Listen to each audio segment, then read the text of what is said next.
Hello friends, कैसे हैं आप लोग। स्वागत है आपका संगीता एजुकेशन एकेडमी में। तो दोस्तों, अब सीटेट का एग्ज़ाम आप लोगों के लिए मात्र मान के चलिए 10 दिन का समय बचा हुआ है। उसमें भी 10 दिन पूरा मत मानिए, केवल एक हफ्ता मानिए, क्योंकि एक हफ्ता तो एडमिट कार्ड डाउनलोड करने में, सिटी जानने में और तैयारी करने में निकल जाता है। तो अब जितना हो सके उतना प्रैक्टिस कीजिए।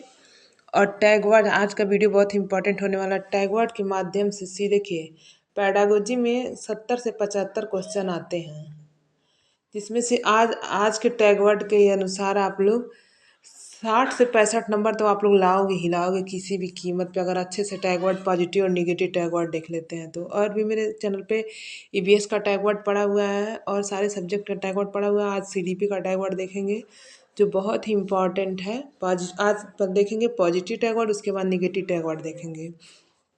तो चलिए शुरू करते हैं। देखिए, जिस भी विषय में अगर बच्चों से रिलेटेड क्वेश्चन पूछ लेता है तो आप सीटेट का एग्ज़ाम जब दीजिएगा तो एक एज ए टीचर के रूप में दीजिएगा कि मैं एक टीचर हूँ, और अच्छा वाला टीचर बन के दीजिएगा, ना कि खड़ूस टीचर मत बन के दीजिएगा। अच्छा वाला टीचर, मैं एक टीचर हूँ और ये सारे क्वेश्चन मैं अपने बच्चों के तौर पे सॉल्व कर रहा हूँ। तो बहुत ही अच्छे नंबर से आप लोग सीटेट क्रॉस करोगे, देख लीजिएगा। तो चलिए देखते हैं। सर्वांगीण विकास, जहाँ भी दे दिया बच्चे के विकास सर्वांगीण तरीके से किया जाए, पूरे रूप से किया जाए, वो बच्चों के पॉजिटिव वे में बिल्कुल सही है। आप लोग देखते ही आंसर सही कर देंगे, बिल्कुल गलत होने का चांस नहीं है। 99.99 आपका कौन सा सही जाएगा। करके सीखना, हस्तपरक। अच्छा, बच्चों को जितना कर के सीखने का दिया रहेगा, हस्तपरक खुद करके हस्तपरक अनुभव दिया रहेगा, वो बच्चों के पक्ष में पॉजिटिव वर्ड है, जो आप लोग देखते ही सही कर दीजिएगा। सम्मान, लगाव, प्रोत्साहन, बच्चों को सम्मान देना, उनकी मातृभाषा का सम्मान देना है, उनके उनसे लगाव रखना है, उनसे प्यार से पेश आना है, नहीं कि उनको खड़ूस रूप से गुस्सा गुस्सा के बोले बच्चे डर जाएंगे। तो जी नहीं, बच्चे जहाँ भी दे दिया टीचर बच्चे से सम्मान, लगाव, प्रोत्साहन के रूप में पेश होते हैं, वो बच्चों के सापेक्ष में आंसर सही रहेगा। जिज्ञासा, बच्चे की जिज्ञासा को हमेशा इम्पोर्टेंट मांगना, उनकी जिज्ञासा को कभी बोझ या बाधा नहीं समझना है, उनकी जिज्ञासा को शांत करने का फर्ज आपका है।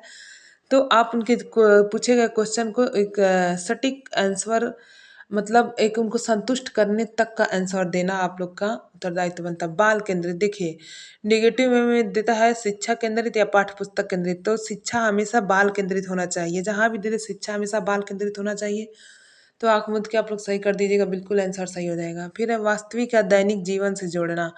कोई भी शिक्षा आप लोग पढ़ाते हैं क्लास में, तो वास्तविक और दैनिक जीवन से, बाहरी जीवन से जोड़ना, समाज से इंटरेक्ट करके उनको पढ़ाना, तो बच्चे को चीज़ें जल्दी से और ज़्यादा समझ में आती हैं। फिर है लोकतांत्रिक और प्रजातांत्रिक। जी, लोकतांत्रिक वातावरण हो, प्रजातांत्रिक वातावरण हो, ना कि बच्चा ऐसे जगह शिक्षा ग्रहण कराया जाए जहाँ वो घूट रहा है, उसको कुछ समझ में नहीं और बोर हो रहा हो। तो ऐसा नहीं, उनको लोकतांत्रिक और प्रजातांत्रिक शिक्षा देना है। फिर है समावेशी शिक्षा या कक्षा, वेरी इंपॉर्टेंट दोस्तों, वेरी वेरी इंपॉर्टेंट कर लीजिए। सिटी वालों का इंक्लूसिव एजुकेशन बहुत ही इंपॉर्टेंट है, बहुत ही फेवरेट है। जहाँ भी बच्चे के सापेक्ष में समावेशी शिक्षा या समावेशी कक्षा दे दिया, वो बिल्कुल 100% सही है। आप लोग आँख मूंद के आंसर करके आएंगे तो सही। लेकिन आप लोग क्वेश्चन करते समय ध्यान दीजिएगा कि क्वेश्चन निगेटिव पूछ रहा है या पॉजिटिव पूछ रहा है। अगर पॉजिटिव पूछता है तब ये सारे ऑप्शन सही होते हैं। अगर निगेटिव पूछता है तो फिर निगेटिव टैग वर्ड आगे चल के हम देखेंगे। जो निगेटिव टैग वर्ड देखेंगे वो सारे निगेटिव टाइप के क्वेश्चन में सही हो जाएंगे। फिर चलिए दृश्य श्रव्य सामग्री, मतलब बच्चे को दिखा के और सुना के पढ़ाने से, जैसे जो चीज़ें आप लोग को बिना दिखाए नहीं समझ में आएगा, वो अगर आपको पिक्चर के माध्यम से आपके सामने रख दिया जाए तो चीज़ों को जल्दी समझ लेंगे। तो वही है दृश्य श्रव्य सामग्री।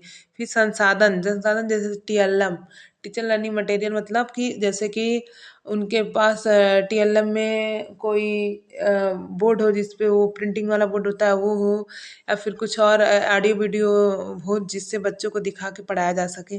फिर अब विभिन्न संदर्भ में भाषा प्रयोग, जी हाँ, विभिन्न संदर्भ भाषा प्रयोग, जहाँ बच्चे के बारे में दिया रहेगा कि बच्चे एक से ज़्यादा भाषा प्रयोग करके पढ़ सकते हैं, तो उनके सापेक्ष में बिल्कुल सही है। उनके मातृभाषा का हमेशा सम्मान करना। विविध गतिविधियाँ, जी, जैसे अनेक तरह की गतिविधियाँ बच्चे को करने के लिए दे दिया, जैसे हस्तपरक अनुभव करके सीखना, खुद लर्निंग बाय डूइंग, उसके माध्यम से विविध गतिविधियाँ जहाँ भी बच्चों के सापेक्ष में दिया हो बिल्कुल सही हो जाएगा। तो चलिए, आप ये रहा दोस्तों पॉजिटिव टैग वर्ड। आप चलते हैं निगेटिव टैग वर्ड की तरफ, जो देख लेते हैं, बहुत इंपॉर्टेंट है। तो चलिए, ये देखिए निगेटिव टैग वर्ड। अभी तक तो आप लोग पॉजिटिव टैग वर्ड देखिए, जो पॉजिटिव वे में क्वेश्चन पूछता है उससे रिलेटेड वो सारा सही है। और जो निगेटिव वे में पूछता है तो उससे रिलेटेड सारा क्वेश्चन जैसे नहीं करके पूछता है, नहीं क्या नहीं है इसमें, शिक्षक के लिए क्या नहीं कहा गया है।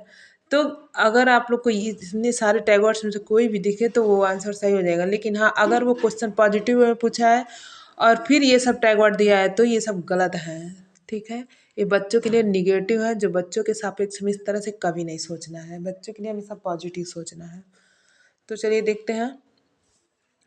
केवल, मात्र, सिर्फ और ही। जैसे दिया रहता है बच्चे केवल पाठ्य पुस्तक केंद्रित हैं, मात्र पाठ्य पुस्तक केंद्रित है, या सिर्फ वो एग्जाम दे सकते हैं, या फिर केवल वो यही काम कर सकते हैं। इस तरह से जहाँ भी सेंटेंस दिया रहा है वो बच्चों के सापेक्ष में गलत है। रटाना नहीं है, बच्चे को याद नहीं कराना, कंठस्थ नहीं कराना, उनको हस्तपरक अनुभव देना है। जैसे अभी हम लोग पॉजिटिव टैग वर्ड में पढ़े, हस्तपरक अनुभव देना, करके सीखना। तो बच्चे को किसी भी चीज़ को रटाना नहीं है, याद नहीं कराना, कंठस्थीकरण नहीं कराना है, उनको हस्तपरक अनुभव करके सीखने का मौका देना है। सजा, दंड, बच्चे को किसी भी प्रकार का सजा ना देना है, ना कि किसी प्रकार का दंड देना है उनको।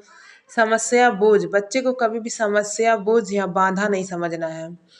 हतोत्साहित करना, बच्चे को कभी भी हतोत्साहित नहीं करना, उनको हमेशा प्रोत्साहित करना, प्रोत्साहन देना, उनको आगे बढ़ने का मौका देना है, उनको ऐसा मतलब प्रोत्साहन देना है जिससे बच्चों के अंदर और हौसला जगे। उनको हतोत्साहित बिल्कुल भी नहीं करना है।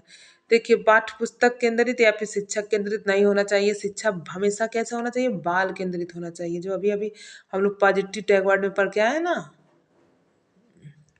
बाल केंद्रित शिक्षा हमेशा होना चाहिए, ना कि पुस्तक केंद्रित। जहाँ भी दे दे शिक्षा, शिक्षा हमेशा पुस्तक केंद्रित या शिक्षक केंद्रित होना चाहिए, तो वो आंसर आपका गलत ही गलत होगा।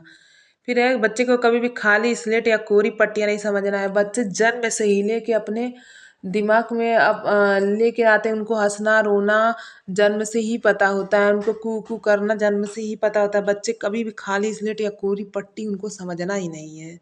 ठीक है। लैंगिक असमानता, बच्चों में कभी भी लैंगिक समानता, कभी भेदभाव नहीं रखना है कि तुम लड़की हो, तुम ये काम नहीं कर सकती, ये गेम नहीं खेल सकती, तुम लड़के हो, तुम ये नहीं कर सकते, वो नहीं। लैंगिक भेदभाव कभी नहीं रखना है। निष्क्रिय, बच्चे को निष्क्रिय कभी भी नहीं मानना, हमेशा उनको क्या मानना है, एक्टिव मानना है, सक्रिय मानना है। बच्चे हमेशा सक्रिय रहते हैं, ना कि निष्क्रिय रहते हैं।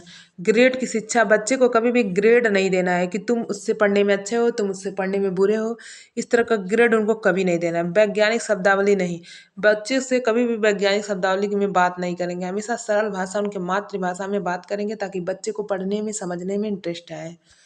फिर है सीमित, बच्चे को कभी भी सीमित नहीं समझना है, कभी भी उनको सीमित नहीं करना है, उनको व्यापक रूप से देखना है। फिर व्याख्या, व्याख्या जहाँ भी बच्चों के संदर्भ में दे दिया जाए 100% गलत है। बच्चे को कभी व्याख्या के माध्यम से नहीं पढ़ाना है, उनको रटाना नहीं, उनको कंठस्थीकरण नहीं कराना, उनको समझाना है। ठीक है, तो ये रहे आज के नेगेटिव और पॉजिटिव टैग वर्ड जो बहुत ही इंपॉर्टेंट है दोस्तों। और सीटेट के एग्ज़ाम के लिए तो वेरी वेरी इंपॉर्टेंट है। आप लोग ये इस टैग वर्ड के हिसाब से आप लोग जाके प्रैक्टिस क्वेश्चन लगाइएगा, देखिएगा कितना सारा क्वेश्चन आपका सही हो जाएगा। तो वीडियो अच्छा लगे तो लाइक कर दीजिएगा, और ऐसे ही वीडियो पाने के लिए जो लोग चैनल पर नए हैं चैनल को सब्सक्राइब कर लीजिएगा। Thank you for watching. फिर मिलते हैं कल नेक्स्ट वीडियो में।